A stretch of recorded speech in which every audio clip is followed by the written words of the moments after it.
ಏ ಐಶು, ಈ ಫೋನ್ ನಂಬರ್ಗೆ ಒಂದ್ 5,000 ಫೋನ್ ಪೇನೋ ಗೂಗಲ್ ಪೇನೋ ಮಾಡ್ಬಿಡೆ. ಯಾರಮ್ಮ ಇದು?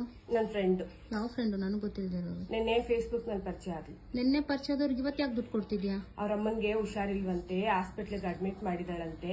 ಒಂದ್ 5,000 ರೂಪಾಯಿ ಕೊಡಿ ಆಂಟಿ ಅಂತ ಕೇಳಿದ್ಲು. ಅವ್ರಮ್ಮ ಯಾರಂತ ಗೊತ್ತಾ ನಿಂಗೆ? ಇಲ್ಲ, ಗೊತ್ತಿಲ್ಲ. ಗೊತ್ತಿಲ್ದ್ರೆ ಯಾರೋ ನಿನ್ನೆ ಫೇಸ್ಬುಕ್ ಅಲ್ಲಿ ಮೆಸೇಜ್ ಮಾಡಿ ದುಡ್ಡು ಕೇಳ್ತಿದಾರೆ ಅಂದ್ರೆ ಹೆಂಗಮ್ಮ ಕೊಡೋಕೆ ಒಪ್ಕೋತೀಯ ನೀನು? ಫೇಸ್ಬುಕ್ ಅಲ್ಲಿ ಮೆಸೇಜ್ ಅಲ್ಲಿ ಅವಳು ವಾಯ್ಸ್ ಮೆಸೇಜ್ ಎಲ್ಲ ಕಳ್ಸಿದಾಳೆ.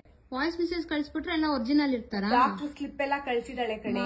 ಫೇಸ್ಬುಕ್ ಇನ್ಸ್ಟಾಗ್ರಾಮ್ ಅಲ್ಲಿ ಯಾರೇ ಆಗ್ಲಿ ದುಡ್ಡು ಕೇಳ್ತಿದಾರೆ ಅಂದ್ರೆ ಅವರೆಲ್ಲ ಸ್ಕ್ಯಾಮರ್ಸ್ ಇರ್ತಾರೆ, ಒರಿಜಿನಲ್ ಇರೋದಿಲ್ಲ. ನೋಡು, ಬೆಲ್ ಹೊಡಿತಾ ಇದೆ, ನಾನು ನಿಜಾನೇ ಹೇಳ್ತಾ ಇದೀನಿ.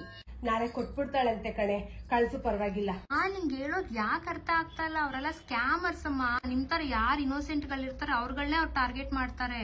ಈ ತರ ಅಪ್ಪನ್ಗೆ ಹುಷಾರಿಲ್ಲ, ಅಮ್ಮನ್ಗೆ ಹುಷಾರಿಲ್ಲ, ಹಾಸ್ಪಿಟಲ್ ಇದಾರೆ ಅಂತೆಲ್ಲ ನಿಮ್ಮನ್ನ ಎಮೋಷನಲಿ ಬ್ಲಾಕ್ ಮೇಲ್ ಮಾಡಿ ದುಡ್ಡು ಕಿತ್ಕೊಳಕ್ ಟ್ರೈ ಮಾಡ್ತಾರೆ. ಅವ್ರಿಗೆ ಹತ್ರ ಫೋನಲ್ಲಿ ಮಾತಾಡಿದ್ಯಾ ನೀನು? ಹಾಸ್ಪಿಟ್ಲಿಗೆ ಬರ್ತೀನಿ ಅಂತ ಏನಾರು ಹೇಳಿದ್ಯಾ ನೀನು? ಮತ್ತೆ ಅದೆಲ್ಲ ಹೆಂಗ್ ನಂಬ್ತೀಯ? ಬರೀ ಮೆಸೇಜ್ ಅಲ್ಲಿ ವಾಯ್ಸ್ ನೋಟ್ಸ್ ಕಳಿಸಿದ ತಕ್ಷಣ ಎಲ್ರು ಒರಿಜಿನಲ್ ಆಗಿ ಇರಲ್ಲ. ಫೇಸ್ಬುಕ್ ಇನ್ಸ್ಟಾಗ್ರಾಮ್ ಯೂಸ್ ಮಾಡ್ತೀಯಾ ಮಾಡು, ಈ ತರದೆಲ್ಲ ಅವ್ರನ್ನ ಎಂಟರ್ಟೈನ್ ಮಾಡ್ಬೇಡ ನೀನು. ಅವ್ರು ಕೇಳೋದಂತೆ ನೀನ್ ಕೊಡ್ತೀನಿ ಅಂತ ಒಪ್ಕೊಂಡ್ಬಿಟ್ಟಿ ಅಂತೆ. ಸರಿ ಇಲ್ಲ ಇವೆಲ್ಲಮ್ಮ.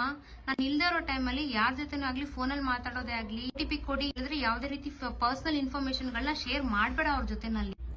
ಏನೋ ಯಾರು ಸುಳ್ಳು ಹೇಳ್ತಾರೋ ಯಾರು ನಿಜ ಹೇಳ್ತಾರೋ ನನ್ಗೇನ್ ಗೊತ್ತು. ನೋಡಿದನ್ನ ಕೇಳಿದನ್ನ ನಿಜ ಅನ್ಕೋತೀನಿ ಅಷ್ಟೇ.